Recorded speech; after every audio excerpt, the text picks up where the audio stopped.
I've nearly died enough times to give my angels anxiety, like straight on panic attacks.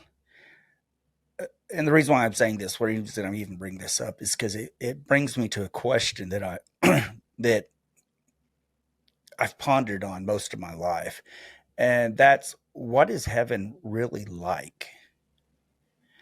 If you go back to the Judeo-Christian version of heaven, it talks about streets paved in gold, and everybody has a mansion, and we have new bodies.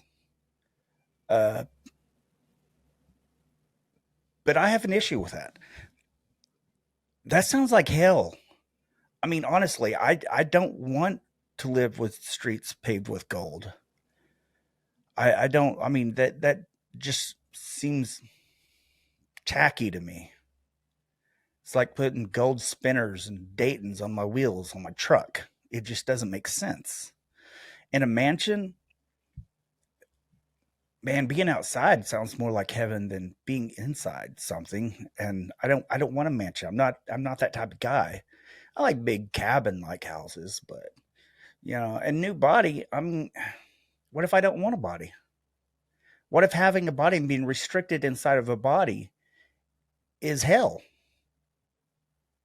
So I've always contemplated that, and this is somewhere that I have to disagree with the Bible. I know people are going to be like, "What? You can't disagree with the Bible." I can. I did, because I think that's a very superficial way of looking at it. I've done a lot of research with near death experiences. I've read a lot of books on it.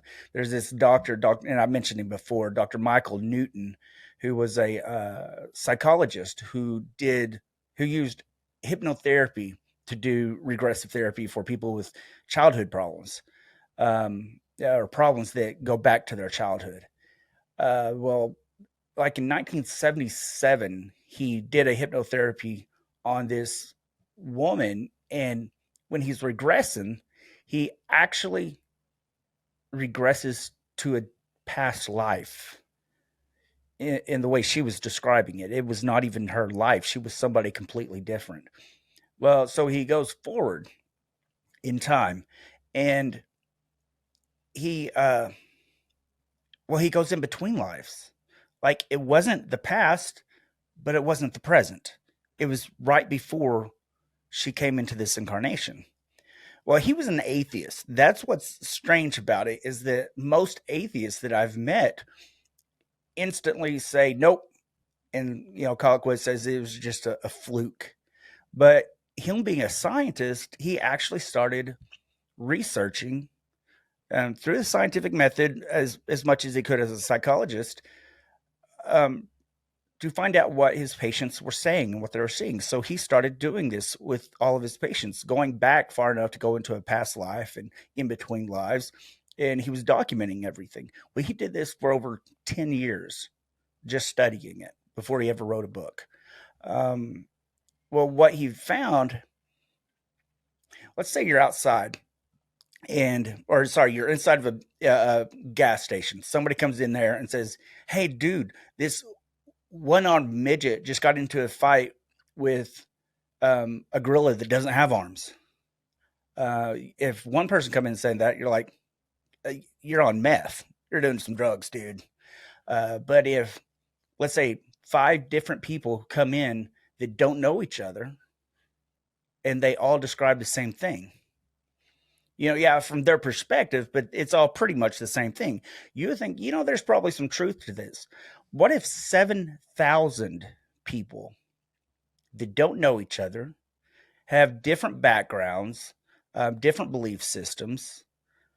Uh, what if they describe similar situations?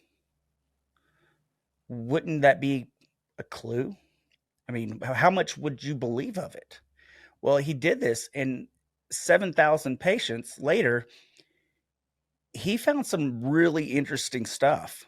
A lot of similarities, like life review, stuff like that. What made it interesting, though, wasn't just his findings. it coincided with people that had near-death experiences. He found some things that any logical person would say there's probably some truth to this, a lot of truth to it. And so I'm more inclined to believe that kind of situation, what they described, because they didn't describe it as streets paved in gold or anything like that. Um, we were actually in control. We created what was pleasant to us. But it wasn't as if we were leaving this life going to a next life. It's like that was our life. We just happened to come here for a very short period of time. It's very interesting, but it made more sense to me because we had a life review. We judged ourselves. When we looked at our past within this life, we not only looked at it from our eyes, our perspectives, but we also saw it from the perspectives of people that we affected, and we felt what they felt. If we hurt somebody severely, we felt that pain, that trauma, which honestly goes along with what Jesus said. We're all one. Remember when his mother was knocking on the door at Peter's house, and Peter said, "Hey, Jesus, your mother's here." And he said, "Who's my mother?" "You're my mother. You're my brother. You're my sister." I can't remember exactly what he said, but it was to that effect. I've always taken it as what he was saying there is that we are all one. We're connected. And if we all have God inside of us, within us, if we look, like I've said before, if you look at an electron microscope, you'll see that we're nothing but light and vibration. That's sound, by the way. God spoke us into existence. We're part of God. God's part of us. We're made with God. So wouldn't we all be connected in that way? I mean, it doesn't go against Christianity. Now it may go against what they explain the way heaven is, but you got to put it in context of the time. That's what people looked for. They were impoverished. They had small homes. So it's like you'll have these huge mansions. You'll have these streets paved in gold, meaning that money was not an object. It wasn't literal mansions. It was figurative, metaphorical. And which is very possible because a lot of stories in the Bible are allegorical. Now, saying all of them are. I'm not saying that at all. But it's possible. And that's what I work with, possible, because I don't know anything. Nobody knows anything until they leave this incarnation, until they die. But that's a thought of mine. What exactly is your thoughts on it? What's heaven to you? Do you even believe in a heaven? Do you believe in an afterlife? I'm really curious to find out what people say. If they go strictly by, well, the Bible says it's this way, and so they say it's literally this, or do they think it's a lot more complicated than that? Because I tell you, I would not be happy in a mansion, streets paved with gold. I'd be happy out in the country. There's a song that says, "I want to be, I want my mansion on the outskirts of heaven." And he says, well, actually, he says he doesn't want a mansion. He wants a little cabin outside on the outskirts of heaven. That's heaven to me. We're living out in the country with nature. Anyway, stay in peace. Stay in love.